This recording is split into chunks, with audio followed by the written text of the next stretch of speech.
All right, so we're going to call the meeting to order. Is there anything we need to do? Do we need to talk about whether we have a quorum or not? Check roll call, anything like that? I think what you need to do is to ask for a vote to admit Roberto, and then ask for a vote to give him permission to vote. Okay. So you know what the dynamic's going to be. I will move that we admit Roberto. Second. All in favor? Aye. I will move that we allow him to vote remotely. Is that the correct Yes. phrasing? Second. All in favor? Aye. Welcome aboard. Thanks. And with three, I do believe we have a quorum. Okay, good. All right, so the first item is the approval of the minutes from our last executive committee meeting. I read them. I hope other people had a chance to, with the exception of one misspelling. I think they're good. Did either of you guys have any comments on the minutes? No, I did not catch the misspelling either. So would you point that out? so I can Carter repeat it? instead of cater. Okay. Third Got it. paragraph. Got Yep. Yep. So, given that nobody has any comments, I will move that we approve the minutes as corrected. second. All in favor? Aye. Aye. Aye. Minutes are approved. You said you wanted to go into closed session right away, but there's it's down at the bottom here. Are you flipping that? You want to do that first? Yeah, you wanted to do it Okay. earlier, just in case Ian has to leave. Okay, good. All right, we so we we're have gonna go through the formal process to go into closed session. Stand by. All right. Do I have to put executive committee before board of trustees? Yes. All right, I move that the executive committee of the board of trustees of the Virginia Museum of Natural History enter closed session for the annual performance. It's not for that. That's To for a discuss- personnel matter. To discuss personnel matters pursuant to exemption in Virginia Code 2.2-371A1. The motion requires a second and a vote, so I've moved. We need a second and a vote. I will second it. All those in favor? Aye. Aye. Aye. And is there anyone that needs to leave? Not on by my account. Okay, then we need to go into closed session. So Ian, if you can hear us, can you hear us? We need to go into closed session. Yep, I'm working on that now, and I will give you a confirmation when you're in there. Okay, thank you.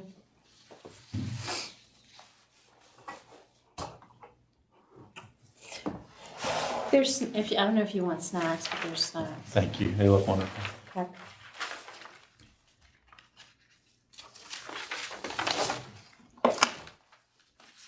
How will we know if we're in closed session? He's since going to Ian tell is us on when mute? we've moved over.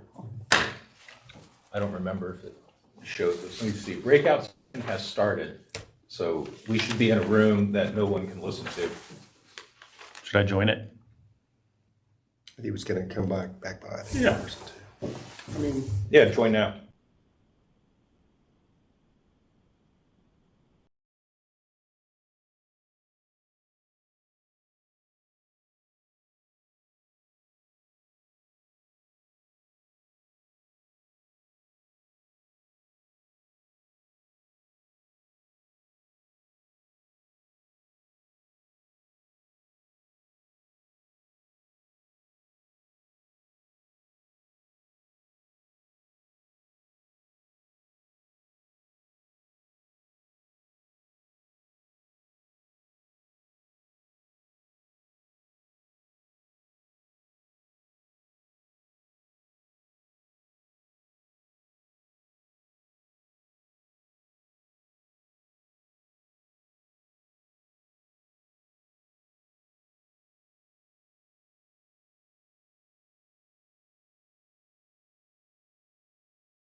Can you hear us, Yeah. Roberto? I think maybe Yes, we're I'm back. in. I hear you. All right. Breakouts are ended. We are back on our live stream.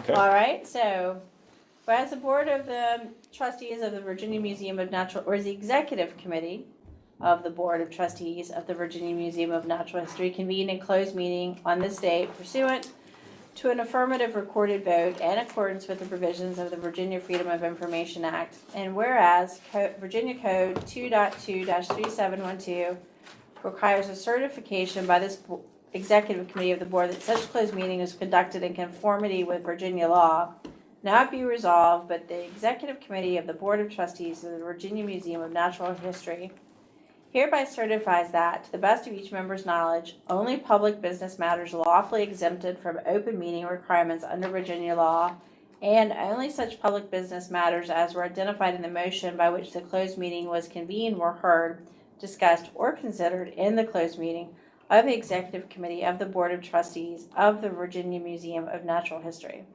And then that requires, this certification requires a roll call vote.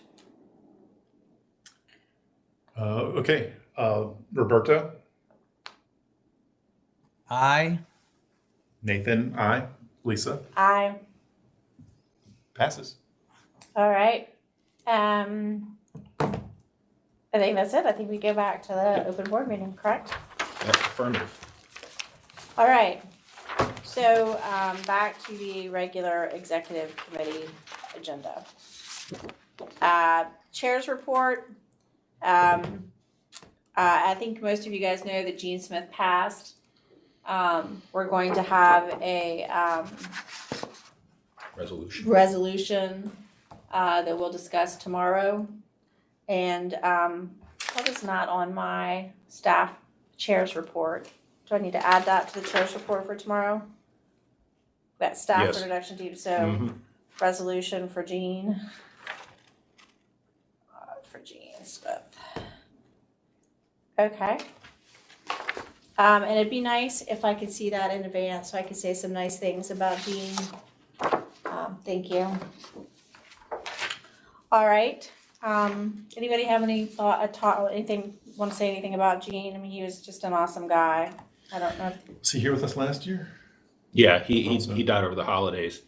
I don't mean to put words in your mouth, but I know that he was actually really incredible. We'd go through the General Assembly. He loved the General Assembly, and we'd go through, and that guy just walk up to Yeah. people, and he was asking by name about their grandchildren. Yeah. How's George doing, or whatever, Yeah. you know? And we Yeah. lost him once. We were going through the stairwells, and we turned around, Gene was gone. We didn't see him till the next board meeting. Is this your only copy? You can hang on to that. I can write on it. You can write on it. Okay.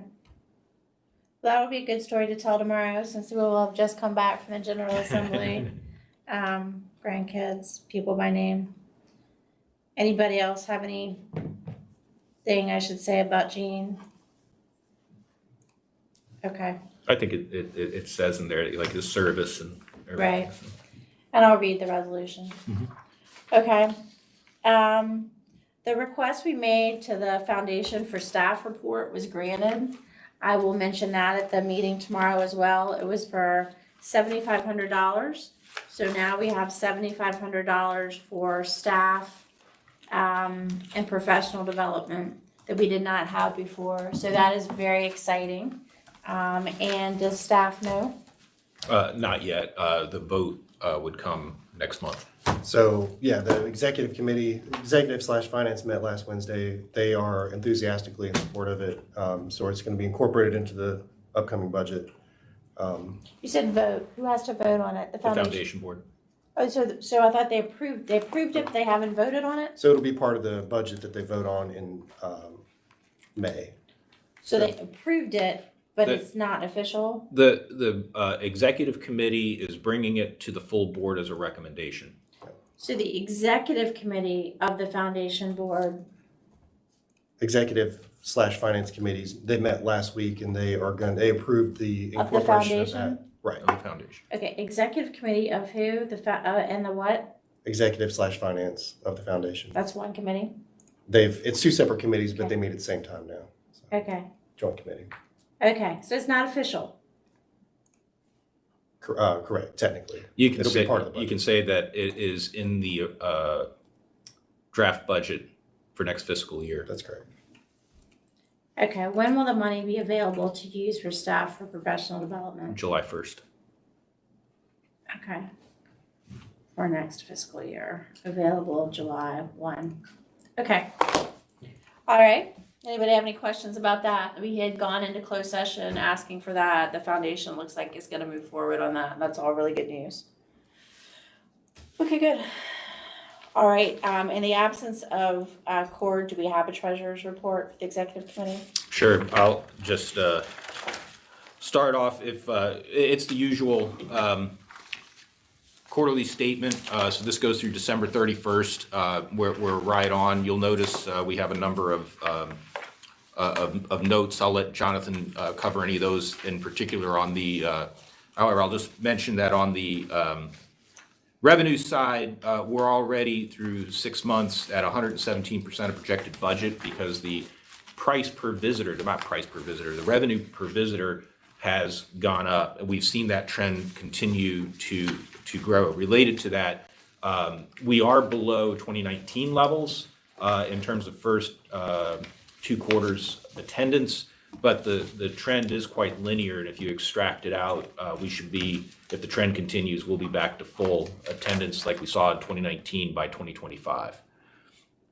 You'll also see that in terms of the restricted gifts, we're at 216%. That's going to continue to grow. CHML is a big reason for that, though we've also gotten some other grants from other curators and so forth. On top of that, we should be seeing money from the foundation transferred over for special projects. So that's why that's going so well. And the expenses where we're high are, one, due to travel. That was because we paid for some of the Wyoming dinosaur dig out of 01, but we did get the National Science Foundation grant that's going to cover everything for 3 years. So we're up on that. It's 84% rather than 50%, but it's not a lot of money. And the only other things that are very they look skewed under expenses is going to be vehicle maintenance, because we had the catalytic converter stole off the box truck, and printing because well, we're 500 over, but it's still technically 237%. So, Jonathan, are there any others that you would want to bring up? I know you touched on all of them. Just the federal funds budgeted the 40% in for the solar installation. So we finally were awarded that money through Virginia Department of Energy. So they were good partners to us and made sure to follow up to continue that funding. So. And do you want to touch on the capital projects? I can, sure. I have the list in front of me.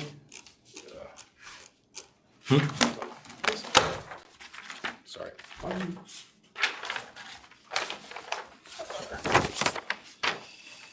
So the Genius Adams Education Pavilion, we are starting progress again on that one. We look to have a meeting with interested contractors on the 1st of February. It's so exciting. Yes, I've got some emails today actually of people interested on where the documents are. So previously we only had 6 contractors, and I think that really led to the higher cost, which led us back to redesign. So that was that's good.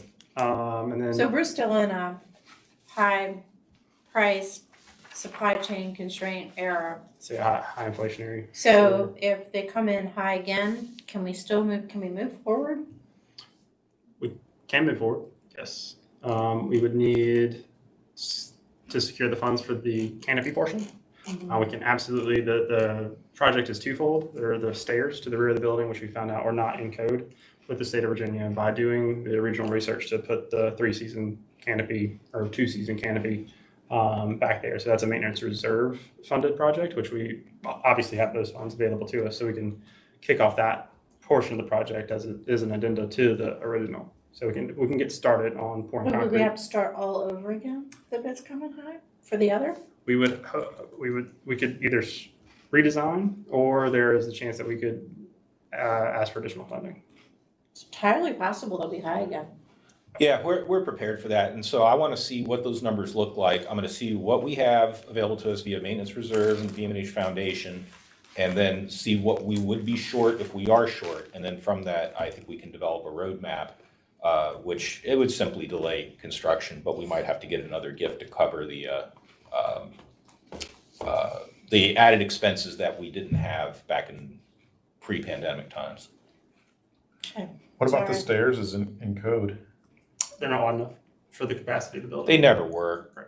I mean, it's pretty clear that whoever was supposed to be the construction manager for the building that we're in now, I mean, I spent the first 2 years just having everything fixed that was supposed to be different, you know, but no one ever caught the stairs not being wide enough until we start pouring concrete. Yeah. Sure. So that the direction of the Department of General Services, since we're doing both projects, they didn't want us to start on one without folding the other into it, since it would be, you would have to tear into the concrete that you pour to build the canopy. Gotcha. So to pour the pad. Cool. And then you can move on to the kind of federally funded energy services company project, ESCO project. We touched on it a bit earlier. Just really the hangups now, the LED lighting. They're trying to find someone willing to install them in our rafters. They have a lift that'll get somebody up there, but they have deemed it too dangerous to do the work. So they're working on finding an outside contractor, which is all on Siemens to find an outside contractor to do that work. To come in. I think we're going to pay Joe Dillon. There's a chance that an employee that we currently have is willing to work a 1099 for Siemens to do the work, since he's done it before with our current lift. So brave man that he is, and we appreciate his sacrifice for the state of Virginia and putting his life on the line to install LED It's not lights. life on the line. It is on you. And I had no idea that this was a problem until we decided to change everything out to LED. So, but you know, to get up into the ceiling of the Hall of Ancient Life, which is very high, it's 40 feet high, there are these ribs, and it's a bit of a design flaw because there is no easy way to mechanically get up there and get to the ballasts unless you climb onto the ribs. And so you can harness yourself to your lift, but you're up 40 feet, and that's a lot of leverage if you take a spill, you know.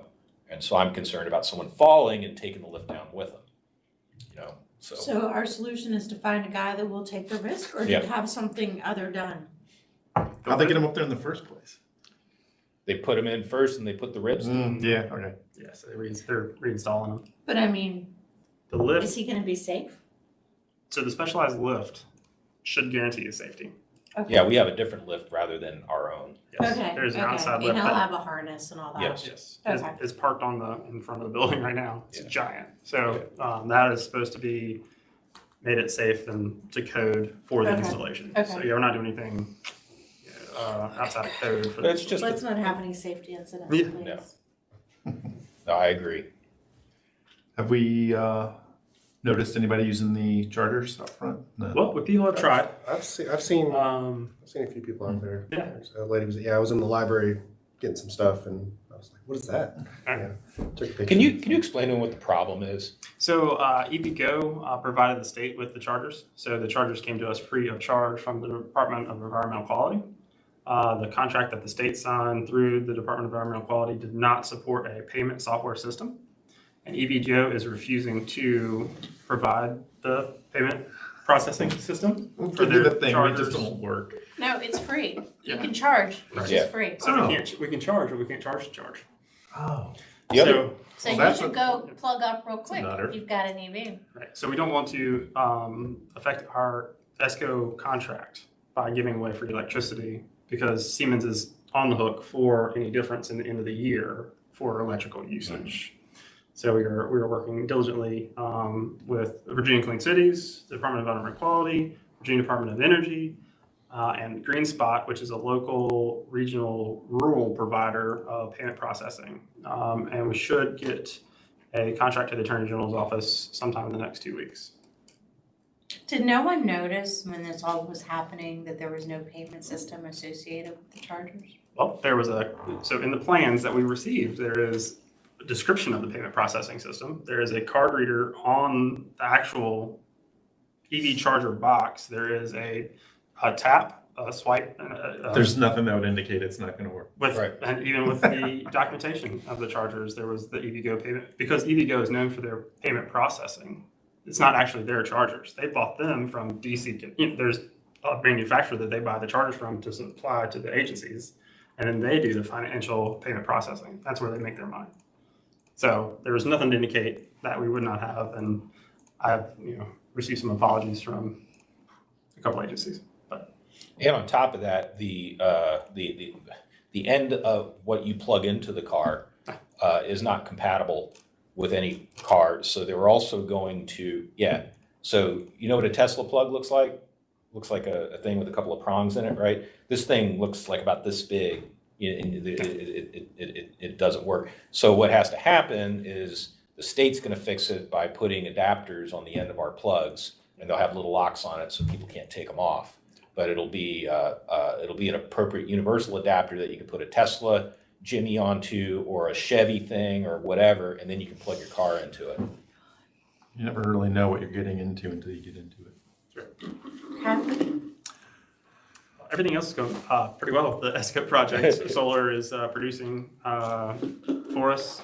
The HVAC is mostly complete, refrigerant's in. Let's see. Yeah, so I mean, we're happy with the rest of the process on everything. So like just those two hangups. EV charge is a pretty big one, not a small one, but we're moving forward with that payment processing company. Then we can jump to the next one on the list is the new facility, Waynesboro. We're looking. That's in my You got director's that? report. Okay. Yeah, we'll just cover it there. But that's pretty much the treasurer's report. I just have one question, and maybe it's more something to think about long-term, but given the growth of the CHML, like, are we gonna know how to budget for that going forward? And I don't want to be crass, but will the support for that go away if and when the conflict ends? Or is it big enough that that's not? No, it wasn't formed in response to Ukraine. It's just sort of ramped up around. Yeah. So we have right now 3 FTEs that are specific to the CHML. So we have Maddie and Hayden on site. No, 4 FTEs, right? We have 4 FTEs funded through the state for them. So we have 2 in the archaeology lab, 1 in Charlottesville, 1 wherever Bill hangs his hat, right? So fortunately, there's that part. But the project money, though, and the partnerships are project specific, right? So it's like having a curator working on a fossil site. We don't budget for that every year. We ask the curator to find the funds to support that project. CHML will be no different. Okay. Thank you. But we will base estimates on this year. I just, figured that makes sense. Oh, yeah. Okay. Executive Director's Report. Anybody have any further questions about the Treasurer's Report? Executive Director's Report. Everything's going well, as is indicated by the treasurer's report. You're of course going to get very specific committee reports tomorrow. I don't think there's any surprises that we'll be seeing. So museum operations are going pretty smoothly, and the staff is at the largest it's been since I've been at the museum. In particular, we're now up to 15 research and collection staff. So I think Dr. Evans is very excited about that. So the new herpetology lab is in full swing. We hired the technician. That is going to be split 50-50 between mammalogy and herpetology. And that's good because it actually frees up another technician's time who was spending 50% of her time in mammalogy. She will now be spending time in other collections as well. So it's kind of like this downhill effect where everyone really benefits. What I'm going to do is I'm just going to touch on Waynesboro, and then I'm going to ask Ryan to talk about foundation-related stuff through the advancement report. So VMH Waynesboro is going mostly fine. The reason I say it's mostly fine is we are right at the end of the first phase of detailed drawings, which is schematic design. This is where our first hard cost estimate comes in. The architect just sent us an email a little while ago saying, hey, just giving you a heads up, the costs have already gone over. So I'm not exactly happy with that. So I sent I would hope a polite but stern email about working within the guardrails of our budget. So we're going to find out more about that on Friday at 11 o'clock. Yes, sir. Was the budget, I'm not trying to justify anything going over budget, but was it like the pavilion where the budget was pulled together pandemic, pre-supply chain disruption, pre-prices going through the roof? Or was the budget put together after that? It was put together in 2019, originally authorized at $18.6 million. Jonathan's got it to the penny, but working with DGS, our requests now before foundation and city contributions is closer to $30 million. So the price has significantly been modified by the state. Whenever we move to the capital pool, we don't know how much of that 30 million we're going to get, right? But that's where we stand. So we've made a So being within yeah. budget is reasonable. It's The not budget's some reasonable, awful small and this, I mean, I'll just give you one example, and if you guys are listening online, Glave Homes, I don't really care, right? So I keep telling them, I'm sorry, I get a little hot with this stuff, but we keep telling them, you know, hey, look, you have to justify everything. If you're gonna use a material, if you're gonna put in a feature, it's gotta have a reason. It can't just be for, aesthetics is okay as long as it has a good function. So we keep telling no glass, too expensive, takes away from the budget, and we've got to maintain it, right? And all the problems we've had, not all the problems, many of the problems we've had at the museum have to do with glass. Glass in the exhibits, glass on the walls, glass in the front of the building, right? And the list goes on. So we had our last meeting and they You're said, gonna well, get some really ugly concrete building, Joe. It might be brick. We don't know. You get some really ugly windowless building. Brutalism's coming back, right? that's what I hear. Well, they came back in this last meeting and they said, in one of the improvements we've made in the latest iteration is we put these two long, narrow windows. And I'm like, well, what do they go to? A stairwell. Why? Because you want people to see at night, like activity and stuff. Who cares if somebody sees someone walking on the stairs? Where do the other windows go? Into the exhibits? No, we don't want windows in the exhibit galleries, right? And it was like their feelings were hurt, you know? And I'm like, you know who you're talking to. Have they not done a museum before? No, they've done museums. But this was the same way with our pre-planning architects. Cox Green's back. Huh? Cox Green's back. Yes. So we went through everything and we're like, well, you know, I like these windows here because we can take advantage of that, blah, blah, blah. But the rest of this has got to go. No problem. They come back with the next iteration, they're still there. And and in my work in Cleveland, the architects were the same way. They don't want to listen if they don't have to, right? And it's maddening. So how do you make them listen? Well, that's where our construction manager comes in. So, yes, please. As you guys know, we're working with JMU. JMU consistently reiterates to me that there will be a value engineer that will take a look at this. So it's like, Jonathan, don't be upset about this. A value engineer is gonna, you don't have to be the bad guy. They'll come in, they'll say, what is appropriate for your budget? What is appropriate for this building? And this is the black and white that we have to stand by.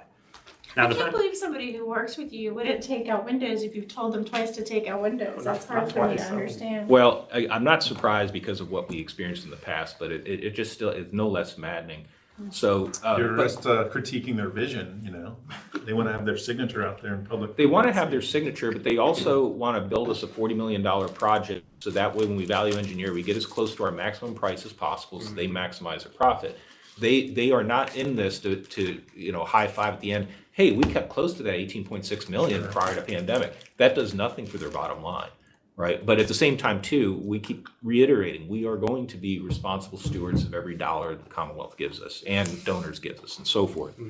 So it's all going along, but there are frustrations associated with it. The building looks good, and we know the shenanigans that they're pulling on us.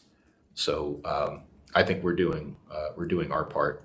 So we will report out next week after we have this meeting where we stand to the full board.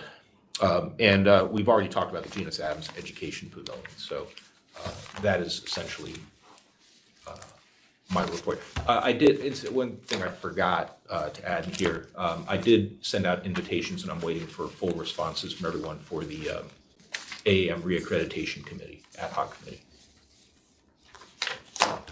I don't think I got that. Okay. I just need to follow up with you on that. Okay. Is this where we talk about the Harvest Foundation, or is that something that we're going to bring up at the full board, or do we need to talk about that? I don't think that email went to the full board, did it? No, it did not go to the full So board. probably here would be a good place.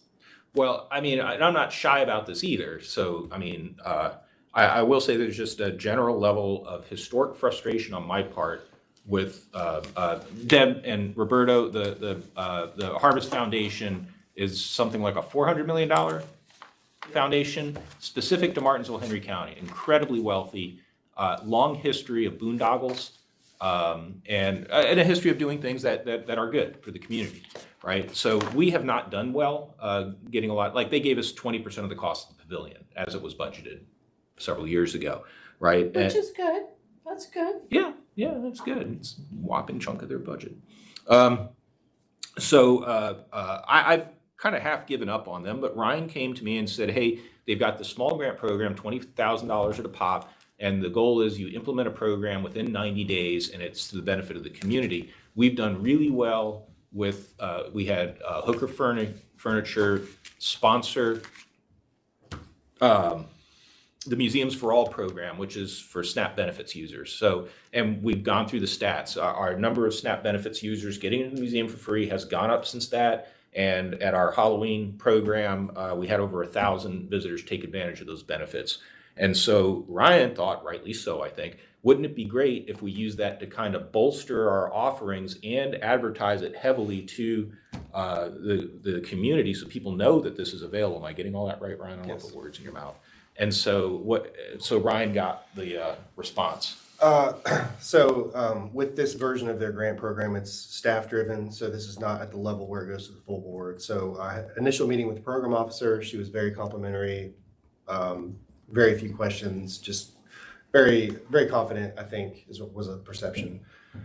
So the staff reviewed it and she very graciously called and kind of let me know it wasn't approved. And basically, I got the sense maybe a lot of staff were on board with it, but it was the overall takeaway was, although they see the benefit and the intent is good of helping need-based audiences, they were worried that people might be embarrassed to have to show their ABT card, which my response to that was, why should they be embarrassed? It's, that's sort of an elitist look at things. The other part was, it might discourage people from visiting overall, which I can't get, couldn't get a handle on that. So I think it was one of those that she was Those delivering. opinions seem catastrophically wrong. Complete opposite. And the opposite of what the data show. Yeah. It's a national program, over 2,000 museums take part. Yep. I've never seen that take on it. It's overwhelmingly positive. So I think the partners that we have, Hooker Furniture, they're going to double their amount. So I just got that confirmed, which is good. Not only that, Carter Bank and Trust is going to come on board as well. So I've got Carter Bank and Trust talking to Hooker Furniture. Everybody's happy. They're all, playing in the sandbox.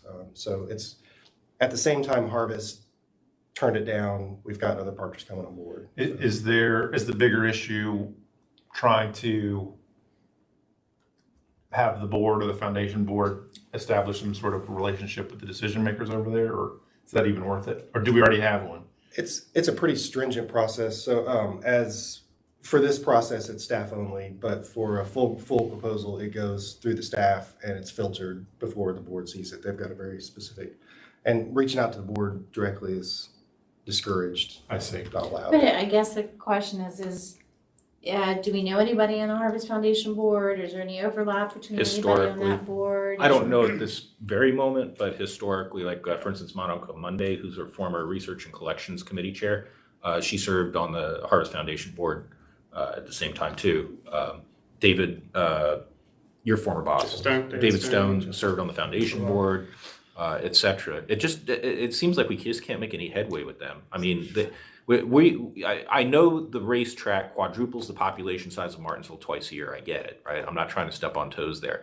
But we're one of the most successful things, one of the biggest draws, one of the best cultural assets to the community. And it's like they fight us at every turn. They typically give to the raceway? Is that why you brought that up? No.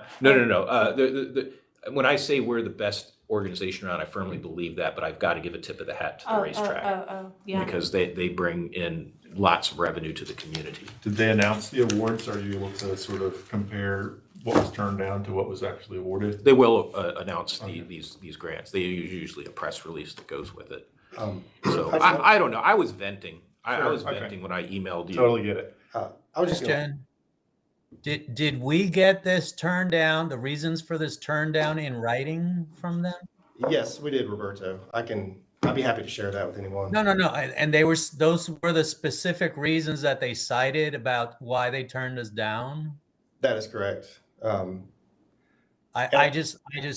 I find it mind boggling that in 2023, someone would put those reasons as to why not support a program for low income people.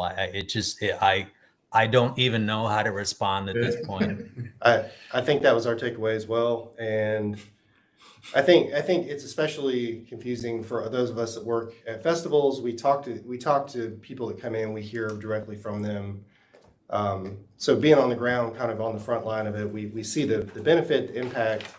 And so to have what we perceive as someone kind of on the perch looking down on it is sort of infuriating, but infuriating. You remove stigma by making it normal. Exactly. And I just want to point out too, we have gotten grant funding from Harvest. I feel pretty good about our success rate, but What I find the most interesting is that unless there's been some abrupt turnover, two of the executives of the companies named previously, Hooker Furniture and Carter Bank and Trust, are on the Harvest board. So they're decision makers granting us the money through their own organizations. But just to clarify, with these small grants, this does not go to the board. Didn't go to the board, correct? And so, Staff. But are those two people aware that this happened yet? no, I've been sort of trying to be tactful about it, but it will come up at the next. These representatives are on the foundation board as well, so definitely share that with them. Yeah, I'm just curious what people they thought would not want to attend because this was being offered to EBT people. I Was agree that too. That's a scary rabbit hole to me. Sure. Yeah. It seems to me that we should do two things. We should try to make some of the board members of the Harvest Foundation aware of the decision of the staff tactfully. And I do think we should probably try and build some relationships with the Harvest Foundation board just for future opportunities. And just in all fairness, we did get $10,000 in 2022 for need-based scholarship Good. support from them, Good. but that doesn't excuse I our know. opinion on this. I know. It's good. Just to be fair. All right. We'll continue to work on that and keep you updated. Next agenda item is the old business. Although it seems weird that General Assembly 2023 goals is under old business, because that's tomorrow. Well, we started discussing it in November, Okay. so we're kind of recycling a topic. We're good to go right now, unless anybody changes their mind. For those who are staying at the hotel, we sent an email out just before this meeting. We can meet in the lobby at 8:30 to transition over to the General Assembly building. For those who are not staying and are participating, which I think we have a grand total of 5 now. All right, we have 5 people who run around with staff, meet in the by the front entrance of the General Assembly building, the Pocahontas building, at 9 o'clock. So it's it's not the new building yet. It's No. the one from last year. Yes. Bank Street, is that? Between Main and Bank. Yeah, I guess the entrance is on Pocahontas. Bank Yes. Street, Not far from here at all. No. Capitol Square side. Do we have some meeting time set up like in previous years? No, we're just gonna pop in. Okay.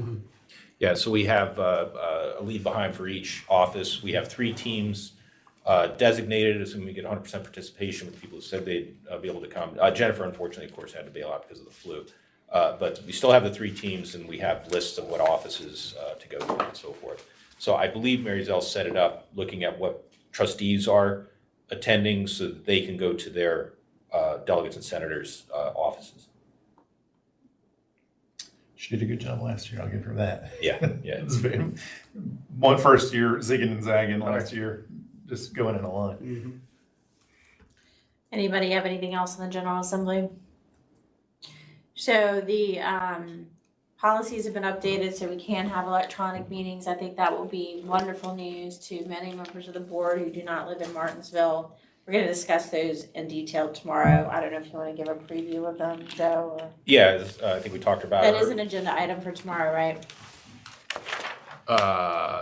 I don't have it as a specific one, but it certainly can be. It needs to be, and so we can discuss it. So I'm not sure where you want to put it, but it needs to come up tomorrow. I'll put it under announcements. Yep. So the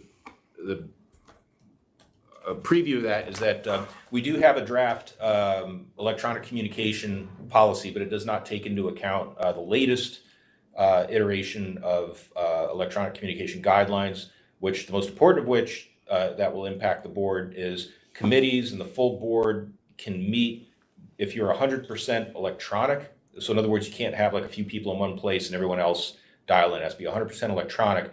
But the caveat is that you cannot have sequential meetings electronic. You have to, if say in May we had an electronic meeting, 100% electronic communication, the August meeting would have to be in person.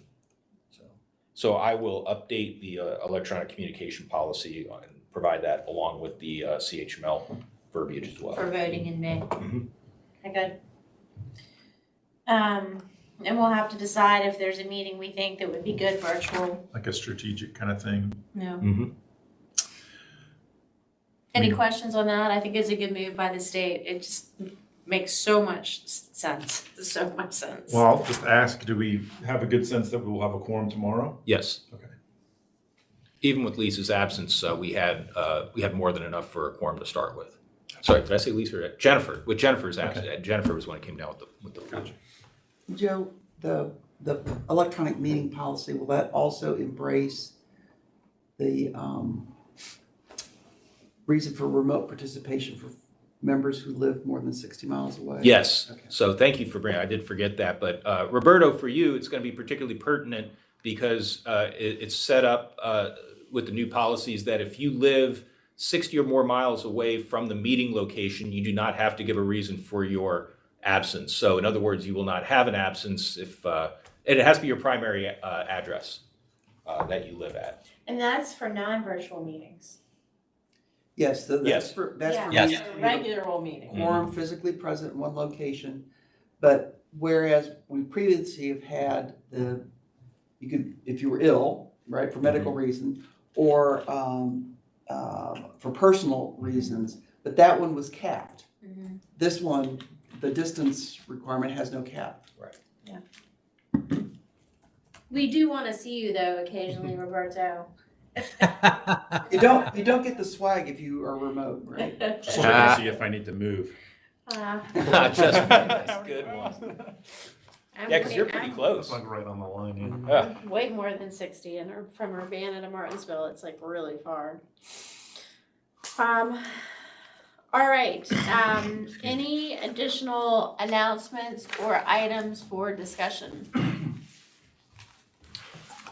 I don't know if it tails into the discussion on the meetings, but I didn't know where to mention this, but I noticed in the meeting minutes that we got that a couple of the committee meetings, really, we barely had anybody on the committees there. And in fact, a couple of them were basically just the chair and staff. So I don't know how we discuss or address that. I know the new meeting policy will make it easier for people to attend, but it seems like if we're going to have a meeting and there's literally just the chair there, then we either move the meeting or figure out why people aren't attending the meeting. So I just throw that on the table there to see how some others might feel, but it just seems a little rough that I think there were 2 or 3 of the meeting minutes where literally it was just the chair and staff. Yeah, So I the know. committee meeting- I know at the last one, Roberto, it was planned to have much better attendance. One person couldn't make it, we knew from the beginning, but then the other one, unfortunately, was Jennifer, because this was a very recent meeting, and she's been down with the flu for several days now. So I know that was kind of unexpected to have that sparse of attendance.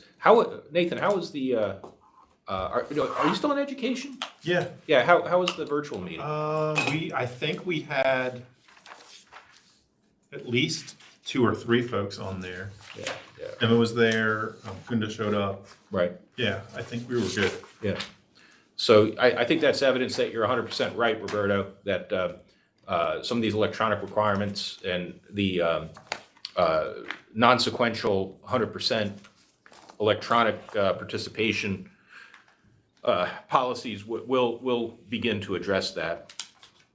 Yeah, I didn't know if we were having a seasonal trend. I mean, some of these were obviously close to the holidays, so if that's happened in the past, I don't know. But I just, I hope it's not a trend. I'm just raising it to say if something to watch out for. If it does become a trend, then we kind of need to jiggle some policies on attendance. And not wanting to put words in your mouth, Roberto, but I do want to say thank you for providing the minutes for the strategic planning committee. We're covering a lot of ground there. So I don't want to walk all the way through them because, it'd be pretty extensive, but I don't know if there's anything that's kind of a high point on that set of minutes and that committee meeting or meetings that you would like us to tackle. Well, I'll just raise it as we and for those who weren't there, obviously, Mark and I were there, and we kind of hit Joe and his folks hard and heavy because we really jumped on a whole bunch of issues, and we had an intense kind of a meeting.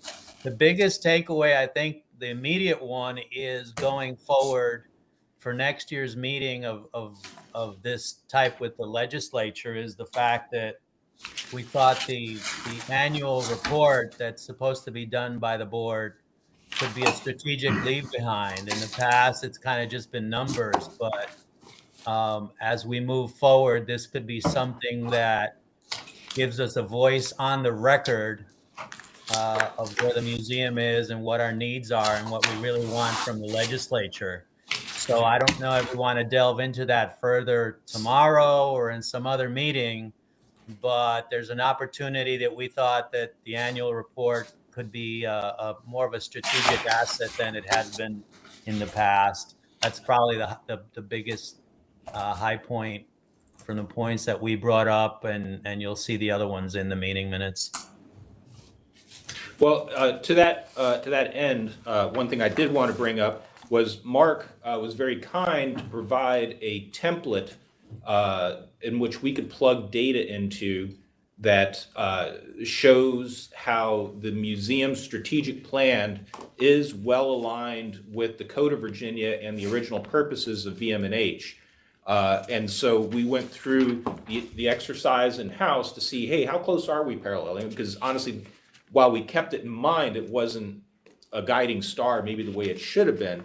And so what we found is it actually sits pretty well. The strategic plan and the 6 reasons, the purposes of establishing the Virginia Museum of Natural History as an essential government function. And so we still need to tweak it before we have a good presentation on it, because our first go at it was like, let's include every dollar that we spend, and assuming that all of our capital projects are full funded, like Waynesboro, like Pavilion, like Canopy Walk and whatnot. So right now it might be a little misleading.